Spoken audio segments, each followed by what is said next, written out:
एक योगी की आत्मकथा परमहंस योगानंद जी में एक बार आपका पुनः स्वागत है।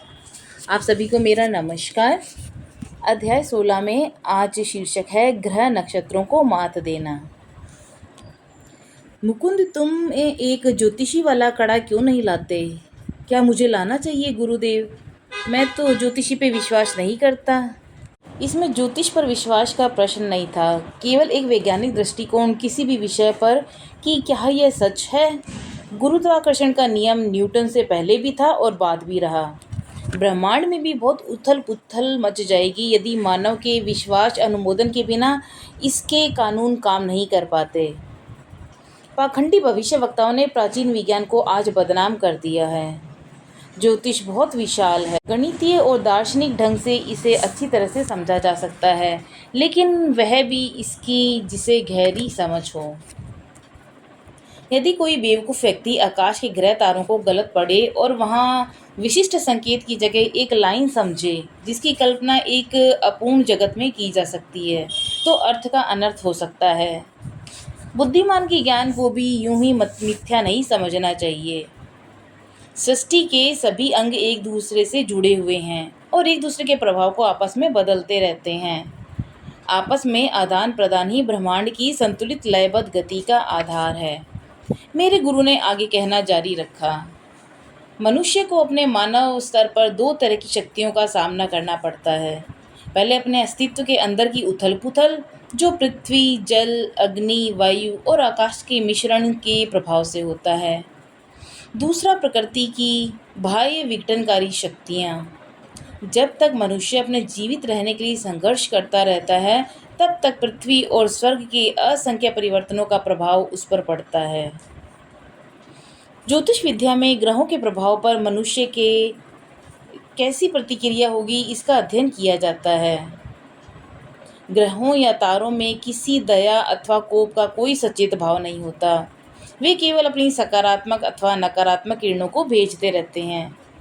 अपने आप में यह मानवता का कोई नुकसान या फायदा नहीं पहुंचाते, लेकिन मनुष्य द्वारा अतीत में किए गए कार्यों से उत्पन्न प्रभाव के लिए एक विधिवत माध्यम देते हैं जिससे एक संतुलन स्थापित हो सके। बच्चे का जन्म एक निश्चित दिन समय पर होता है, जब आकाशीय तरंगें व्यक्ति विशेष के कर्म के साथ गणितीय तालमेल है। उसकी जन्म कुंडली को बनाना एक चुनौतीपूर्ण कार्य है जो उसके अपरिवर्तनीय अतीत और भविष्य में होने वाली संभावित परिणाम को दिखाता है। लेकिन जब जन्म कुंडली का सही अर्थ वे व्यक्ति बता सकते हैं जिनके पास पूर्वाभास का ज्ञान है, जो कि बहुत कम व्यक्तियों में होता है। जन्म के समय इस तरह के संदेश जो अंतरिक्ष में छप जाते हैं, उसका अर्थ अतीत में किए गए कार्यों का अच्छा या बुरा पक्ष नहीं है, वर्ण मनुष्य के अंदर इस विश्व नियम चक्र के निकलने का ज्ञान और मनुष्य की इच्छा शक्ति को जगाना है। जो कुछ उसने किया है उसे मिटाया जा सकता है, क्योंकि वह अपने कारणों का कारक है। जो उसके जीवन में घटित हो रहा है वह किसी की सीमा को पार कर सकता है, क्योंकि उसने इनको अपने कर्मों के द्वारा बनाया है और इसका कारण भी उसके पास आध्यात्मिक स्रोत है जिन पर किसी भी प्रकार के ग्रह नक्षत्रों का प्रभाव नहीं पड़ता। मनुष्य आत्मा है और उसके पास एक शरीर है। जब उसे स्वयं के रूप का यानी वह क्या है उसका ज्ञान हो जाता है, तब वह इस तरह के ग्रह नक्षत्र के विवशतापूर्ण बंधनों को पीछे छोड़ देता है। जब तक वह अपनी सफलता साधारण अवस्था में उलझा रहता है, यानी आध्यात्मिक चेतना से अभी तक अनजान है, तब तक प्रकृति के विधि और नियमों के सूक्ष्म बंधन में बंधा रहता है। ईश्वर सामंजस्य है। जिस भक्त का उसके साथ एक तालमेल बैठ जाता है वह गलती नहीं कर सकता। उसके सभी क्रियाकलाप सही और ज्योतिष नियम के अनुसार ही होंगे। गहन प्रार्थना और ध्यान द्वारा वह अपने परम ब्रह्मा के साथ संपर्क में रहता है। आंतरिक सुरक्षा से बड़ी कोई शक्ति नहीं है। फिर मेरे प्रिय गुरुदेव, आप क्यों चाहते हैं कि मैं ज्योतिषी कड़ा पहनूं? मैंने काफ़ी देर मौन रहने के बाद पूछा। इस बीच में श्री युक्तेश्वर जी के ज्ञान गर्वित जवाब को मैंने अपने अंदर आत्मसात करने की कोशिश भी की। जब यात्री अपने गंतव्य तक पहुंच जाए तभी उसे अपने नक्शे को फेंकना उचित है। यात्रा के दौरान वह इसकी मदद से किसी आसान छोटे रास्ते को जान सकता है। प्राचीन ऋषियों ने मानव के भ्रमित निष्कासन की अवधि को कम करने के बहुत से रास्ते खोजे हैं। कर्म के नियम कुछ ऐसे यांत्रिक लक्षण हैं जिन्हें कुशलता से इधर उधर करके उन्हें अपने अनुकूल बनाया जा सकता है। सभी मनुष्यों की बुराइयां और परेशानियां किसी न किसी प्रकार प्रकृति के नियमों के उल्लंघन के कारण होते हैं। हमारे ग्रंथ बताते हैं कि मनुष्य को प्रकृति के नियम का पालन करना चाहिए। साथ ही ईश्वर के सर्वव्यापी रूप पर संदेह नहीं होना चाहिए। उसे कहना चाहिए कि हे ईश्वर, आप मेरा विश्वास हैं और मैं जानता हूँ कि आप मेरी मदद ही करेंगे। लेकिन मैं भी अपनी तरफ से यानी मैंने जो कुछ भी गलतियाँ की हैं उन्हें सुधारने की कोशिश करूँगा। अनेक तरीकों से प्रार्थना द्वारा, अपनी इच्छा शक्ति द्वारा, योग ध्यान द्वारा, संतों की सलाह द्वारा, ज्योतिषी गढ़े द्वारा अतीत की गलतियों को कम या समाप्त किया जा सकता है। जिस प्रकार किसी घर को तांबे की छड़ लगाकर जो बिजली के झटके को बर्दाश्त कर सके सुरक्षित किया जा सकता है, उसी प्रकार शरीर रूपी मंदिर में कई सुरक्षा कवच लगाकर उसे फायदा या बचाया जा सकता है। सदियों पहले हमारे योगियों ने जान लिया था कि विशुद्ध धातु से वैश्विक किरणें निकलती रहती हैं, जो ग्रहों से निकलने वाली नकारात्मक खिंचाव को निष्क्रिय कर सकती हैं। विश्व से निरंतर सूक्ष्म विद्युत और चुंबकीय किरणों का संचार होता रहता है। जब मनुष्य के शरीर पर इसका प्रभाव शरीर के लिए मददगार होता है, उसे इसका पता नहीं चलता। जब बुरा प्रभाव पड़ता है, तब भी उसे पता नहीं चलता। इसका क्या किया जा सकता है? क्या वह कुछ कर सकता है? ऋषियों का ध्यान इस समस्या पर गया। उन्होंने पाया कि न केवल धातुओं का मिश्रण बल्कि पेड़ पौधों और सबसे ज़्यादा प्रभावी विशुद्ध दोषहीन रत्न होते हैं, जिनका वजन कम से कम 2 के रेट का हो, जिनके द्वारा मनुष्य पर पड़ने वाले ग्रहों का बुरा प्रभाव कम या खत्म किया जा सकता है। ज्योतिष द्वारा ग्रहों के बुरे प्रभाव से कैसे बचा सकता है, इसका अध्ययन भारत के अलावा कहीं और कम हुआ है। इस बात की जानकारी बहुत ही कम लोगों को है कि सही रत्न, धातु अथवा पेड़ों से बनी औषधि की तैयारी तब तक बेकार रहती है जब तक उसका वजन सही ना हो और फायदा पहुंचाने वाली वस्तु त्वचा को स्पर्श न करती हो। महाशय, मैं आपकी सलाह मानूंगा और कड़ा लाऊंगा। मैं इस विचार से विस्मित हूँ कि अब मैं ग्रह नक्षत्रों को मात दे पाऊंगा। सामान्य मौक़ों पर मैं सोने, चांदी अथवा तांबे से बने कड़े पहनने की सलाह देता हूँ, लेकिन इस विशेष मौके पर मैं चाहता हूँ कि तुम अपने लिए चांदी और शीशे से बना कड़ा पहनो। गुरुजी ने सावधानी पूर्वक निर्देश दिए। गुरुजी, किस विशिष्ट प्रयोजन से आपका क्या तात्पर्य है? ग्रह तुम्हारे प्रति कुछ मित्रवत व्यवहार नहीं रखने वाले हैं। मुकुंद, डरो नहीं, तुम सुरक्षित रहोगे। 1 महीने में तुम्हारा यकृत कुछ परेशानी देगा। तुम्हारी बीमारी 6 महीने तक चलेगी, लेकिन ज्योतिषीय कड़ा पहनने से तुम्हारी बीमारी की अवधि 24 दिन हो जाएगी। दूसरे दिन जब मैंने एक जौहरी को ढूंढा तो जल्द ही कड़ा बनाकर पहन लिया। गुरुदेव की भविष्यवाणी मेरे दिमाग से निकल गई। श्री रामपुर से बनारस चले गए। हमारी बातचीत के 30 दिन बाद मुझे अचानक अपने यकृत में दर्द होने लगा। अगले कुछ हफ्ते में असहनीय दर्द से तड़पता रहा। अपने गुरु को मैं परेशान नहीं करना चाहता था। मैंने सोचा हिम्मत करके अकेले ही मैं ये परीक्षा सहन कर लूँगा। लेकिन 23 दिन की इस पीड़ा भरी यातना ने मेरे संकल्प को कमज़ोर बना दिया। मैं बनारस की ओर ट्रेन से चल दिया। वहाँ श्री युक्तेश्वर जी ने मेरा अति उत्साह और प्रेम के साथ स्वागत किया, लेकिन मुझे कोई मौका नहीं दिया कि अकेले में मैं उनसे परेशानी बता सकूं। उस दिन गुरुदेव के दर्शन करने उनके बहुत से भक्त आए। बीमार और उपेक्षा से मैं एक कोने में बैठ गया। शाम के खाने के बाद जब सब मेहमान चले गए, मेरे गुरु ने मुझे घर की अष्टकोणीय बालकनी में बुलाया। तुम जरूर अपनी यकृत की बीमारी के कारण आए होंगे। श्री युक्तेश्वर जी की दृष्टि दूसरी तरफ थी। वह आगे पीछे चहलकदमी कर रहे थे। कभी कभी चांद और मेरे बीच आ जाते। मुझे देखने दो, तुम 24 दिनों से बीमार हो, क्या बीमार नहीं हो? हाँ गुरुदेव। कृपा करके पेट का व्यायाम करो, जो मैंने तुम्हें सिखाया है। अगर आपको पता होता कि मुझे कितनी पीड़ा है तो आप मुझे व्यायाम करने के लिए नहीं कर कहते। फिर भी मैंने उसे थोड़ा करने का प्रयास किया। तुम कह रहे हो तुम्हें पीड़ा, मैं कहता हूँ तुम्हें कुछ भी नहीं है। इतनी परस्पर विरोधी बात कैसे हो सकती है? मेरे गुरु ने प्रश्न भरी नज़रों से मुझे देखा। मैं अचंभित था। फिर मैंने चैन की सांस ली। अब मुझे वह असहनीय पीड़ा नहीं होगी जिसने मुझे पिछले कई हफ्तों से सोने नहीं दिया। श्री युक्तेश्वर जी के शब्दों में मेरी पीड़ा ऐसे गायब हुई जैसे थी ही नहीं। मैं अपने गुरु के चरणों में झुकने लगा, लेकिन तुरंत ही उन्होंने मुझे रोक दिया। बचपना मत करो, उठो और गंगा किनारे चांद की सुंदरता का आनंद लो। लेकिन मेरे गुरुदेव की खुशी से आंखें चमक रही थी जब मैं उनके बगल में खड़ा हुआ। मैं उनके व्यवहार से समझ गया था कि वे मुझे महसूस कराना चाहते हैं कि वह नहीं बल्कि मुझे ठीक करने वाला ईश्वर था।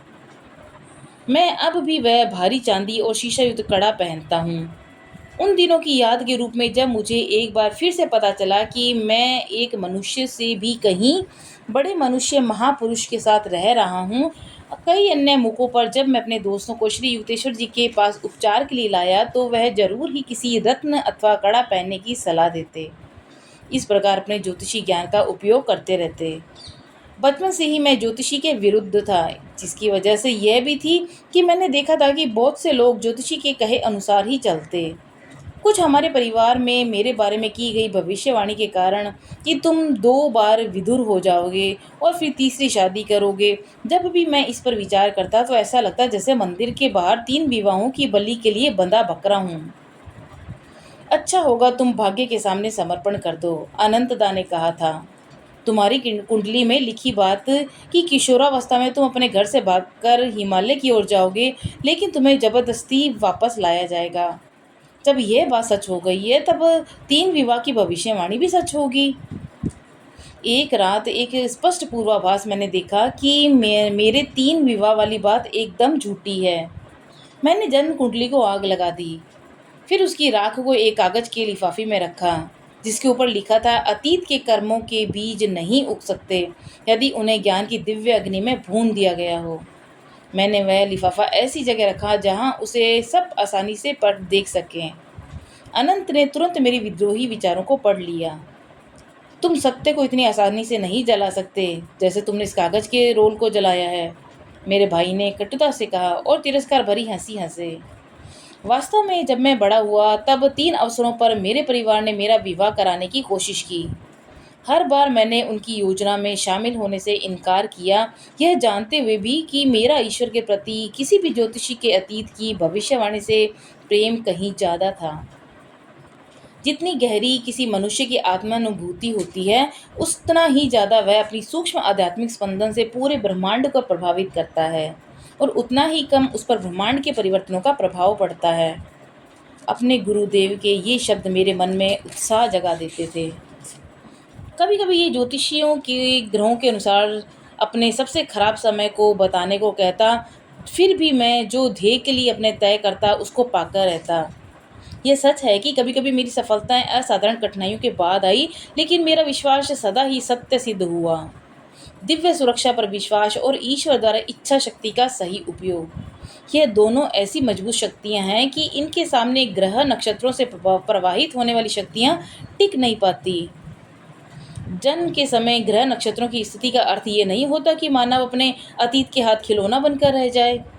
इसका संदेश तो मानव के स्वाभिमान को जगाना है। वही अंतरिक्ष मनुष्य को हर सीमा से मुक्त करने के लिए उसके दृढ़ निश्चय को जगाना चाहता है। ईश्वर ने हर समय मनुष्य को एक आत्मा की तरह बनाया है, जिसके अंदर एक स्वतंत्र व्यक्तित्व दिया है। इसलिए वह विश्व रचना का एक जरूरी अंश है, फिर चाहे अल्पकालिक भूमिका में वह एक खंभा हो या एक परजीवी। यदि मनुष्य चाहे तो उसकी स्वतंत्रता यानी मुक्ति अंतिम और फौरन होगी। यह किसी बाह्य विजय पर नहीं बल्कि आंतरिक विजय पर निर्भर है। श्री युक्तेश्वर जी ने एक गणितीय प्रयोग द्वारा पता लगाया कि वर्तमान युग महाविश्व 24,000 चक्र से बना है। इस चक्र को 12,000 आरोही अर्धचक्र और 12,000 अवरोही अर्धचक्रों में विभाजित किया। हर अर्धचक्र में 4 युग होते हैं, जिन्हें कलयुग, द्वापर युग, त्रेता युग और सतयुग के नाम से, जो ग्रीक में लोहा, कांसा, चांदी और सोने का युग कहलाता है। गुरुदेव ने न केवल मेरी समझ को ज्योतिषी के क्षेत्र में बढ़ाया, बल्कि विश्व के अनेक धर्मशास्त्रों के बारे में भी मेरा ज्ञान विस्तृत किया। अपने निर्मल और एकदम साफ मन के मेज पर पवित्र धर्मशास्त्रों को रखकर वे अपनी पूर्वाभास चेतना रूपी चाकू से उन्हें काट छाँट कर पंडितों और विद्वानों की गलत व्याख्याओं को सुधार कर उन्हें उनके मूल सत्यों में रखा, जैसा महान महात्माओं ने उन्हें मूल स्वरूप में समझाया था। एक योगी अपने मार्ग को सीधा देखता चलता है, यही काफ़ी है। उसे यह सलाह क्यों दी जाए कि वह भेंगी दृष्टि से देखे। नासिका ग्रम का अर्थ है नासिका का मूल, न कि नासिका का अंतिम छोर, जैसा कि विद्वानों ने उसे समझा। नाक का मूल मंत्र दोनों भौं के मध्य में है, जो दिव्य दृष्टि का स्थान है। क्योंकि सांख्य शास्त्र का एक सूत्र है, ईश्वर असिद्ध सृष्टि का रचयिता यानी सृष्टि का स्वामी, इसे सिद्ध नहीं किया जा सकता अथवा ईश्वर का प्रमाण नहीं होता। कई विद्वान इस दार्शनिकता का अनिश्वरवाद के नाम से पुकारते हैं। यह सूत्र नास्तिक होने का सूचक नहीं है। श्री युक्तेश्वर जी ने समझाया कि यह केवल इस बात की पुष्टि करता है कि एक अज्ञानी मनुष्य जिसमें चेतना जागृत नहीं हुई है, वह अपने सभी अंतिम निर्णयों के लिए अपनी इंद्रियों पर निर्भर रहता है। इसलिए ईश्वर का प्रमाण का कोई अस्तित्व नहीं है। सच्चे सांख्य शास्त्र के अनुयायी जिसके पास अचल और स्थिर अंतर्दृष्टि है, जिसे उन्होंने ध्यान द्वारा पाया है, समझते और जानते भी हैं और उसे जाना भी जा सकता है। गुरुदेव ने ईसाइयों की बाइबल की व्याख्या बहुत सुंदर ढंग से की है। इसे मैंने एक हिंदू गुरु से, जिन्होंने ईसाई मत स्वीकार नहीं किया था, मैंने बाइबल के अमृत को जाना और ईसा मसीह के वचनों की सत्यता, जो मनुष्यों द्वारा अब तक बताए वचनों में सबसे ज़्यादा रोमांचक और दृढ़ता से बताया गया वचन है, स्वर्ग और पृथ्वी नष्ट हो जाएंगे लेकिन मेरी दुनिया कभी खत्म नहीं होगी। आदम और हव्वा की कहानी मेरे समझ के परे है। जब मैं इस दृष्टांत को शुरुआत में समझने का प्रयास कर रहा था और स्पष्टता के अभाव में मैंने क्रोधित होते हुए कहा, ईश्वर ने केवल उस दोषी जोड़े को ही दंडित नहीं किया, बल्कि उसे भी किया जो पीढ़ियां अभी तक जन्मी ही नहीं हैं। गुरुदेव को मेरी अज्ञानता से ज़्यादा मेरी उग्रता पे हंसी आई। जेनेसिस में बहुत गहरी प्रतीकात्मकता है और इसे शाब्दिक व्याख्या से नहीं समझा जा सकता। उन्होंने समझाया कि इसका जीवन का पेड़ मानवीय जीवन है। मेरुदंड उल्टे किए गए वृक्ष की तरह है, जिसमें मनुष्य के बाल, उसकी जड़ें, अंतर्वाही और बाह्यवाही नाड़ियाँ उस वृक्ष की शाखाएं हैं। नाड़ी तंत्र युक्त इस वृक्ष में अनेक फल लगते हैं। स्वाद ग्रंथियाँ यानी इंद्रियाँ, दृष्टि, ध्वनि, गंध, स्वाद, स्पर्श, इनके आनंद पर मनुष्य का पूरा अधिकार था। मगर शरीर के मध्य में स्थित जो एक शरीर रूपी बाग है, सेब रूपी काम का सुख यानी सेक्स की पूर्ण रूप से मनाही थी। उसमें सर्प एक मेरुदंड में कुंडली मारे कुंडलिनी शक्ति है, जो काम यानी सेक्स से संबंधित तंत्रिकाओं को उत्तेजित करता है। आदम एक विवेक है और हव्वा एक भावना। जब किसी मनुष्य में हव्वा यानी भावना हावी हो जाती है, तब काम की इच्छा उसे अपने वश में कर लेती है और आदम का विवेक काम नहीं करता। ईश्वर ने मनुष्य जाति की रचना की, जिसमें उसने अपनी इच्छा से पुरुष और नारी को शरीर का रूप दिया।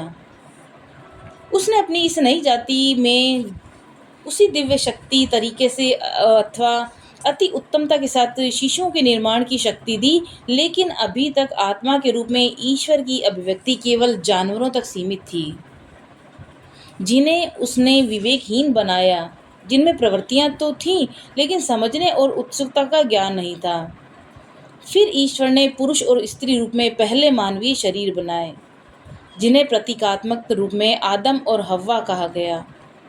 फिर उसमें लाभप्रद उन्नत विकास क्रम में उसने उनके अंदर दो जीवों की आत्माओं यानी दिव्य सत्व को स्थापित किया। आदम यानी पुरुष में विवेक और हव्वा यानी स्त्री में भावना मुख्य रूप से थी।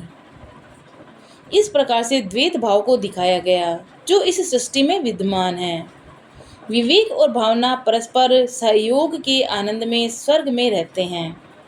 जब तक मनुष्य में सर्प वृत्ति यानी जानवरों जैसी वृत्ति यानी काम वासनाएं जागृत नहीं हो जाती। इस प्रकार मानवीय शरीर केवल जानवर से विकसित क्रम का परिणाम नहीं था, बल्कि इसे ईश्वर द्वारा बनाई गई एक विशिष्ट रचना थी, जिसे उसने विशेष रूप से बनाया था। ईश्वर द्वारा रचे पशु आकार अत्यधिक रूखे थे, जिनसे ईश्वर की पूर्ण दिव्यता नहीं दिखती थी। मानव शरीर की अभूतपूर्व ढंग से मानसिक शक्ति प्रदान की गई, जिसमें 1000 पंखुड़ियों वाला कमल रूपी मस्तिष्क, साथ ही मेरुदंड में पूरी तरह से जागृत कुंडलिनी केंद्र भी बनाया गया। ईश्वर अथवा दिव्य चेतनता को सबसे पहले निर्मित जोड़े में स्थापित किया गया, फिर उन्हें सभी इंद्रियों का सुख लेने की सलाह दी गई, केवल स्पर्श के अनुभव को छोड़। इसकी मनाही का केवल एक ही उद्देश्य था कि उनके काम अंगों का विकास न करना। उनके विकसित होने से मानव जाति पशुओं की निकृष्ट प्रवृत्ति यानी संतानोत्पत्ति के जाल में फंसकर न रह जाए। यह चेतावनी कि वह अपने अवचेतन में उपस्थित पाश्विक यादों को पुनर्जीवित न करे, इसे मनुष्य ने अनदेखा किया।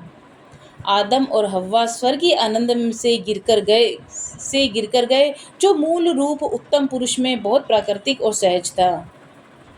अच्छे और बुरे का ज्ञान दिव्य द्वैत बंधन की ओर इशारा करता है। अपनी भावना और विवेक का दुरुपयोग से वह माया की जाल में फंस जाता है, यानी हव्वा और आदम की चेतनता में आ जाता है। इसके प्रभाव से आकर मनुष्य अपने दिव्य आत्मनिर्भरता के स्वर्गीय बाग में प्रवेश करने का अधिकार खो देता है। वह प्रत्येक मानव की व्यक्तिगत जिम्मेदारी है कि अपने अभिभावक अथवा द्विमुखी प्रकृति को एकता के साथ तारतम्यता अथवा ईडेन में वापस स्थापित करे। जैसे ही श्री युक्तेश्वर जी ने अपना प्रवचन समाप्त किया, मैंने जेनेसिस के पन्नों को एक नए आदर के साथ देखा। प्रिय गुरुदेव, मैंने कहा, पहली बार मुझे आदम और हव्वा के प्रति संतान का यथोचित दायित्व महसूस हो रहा है। तो ये था आज का अध्याय। कल हम पढ़ेंगे अध्याय 17 शशि और 3 नीलम। तब तक के लिए नमस्कार।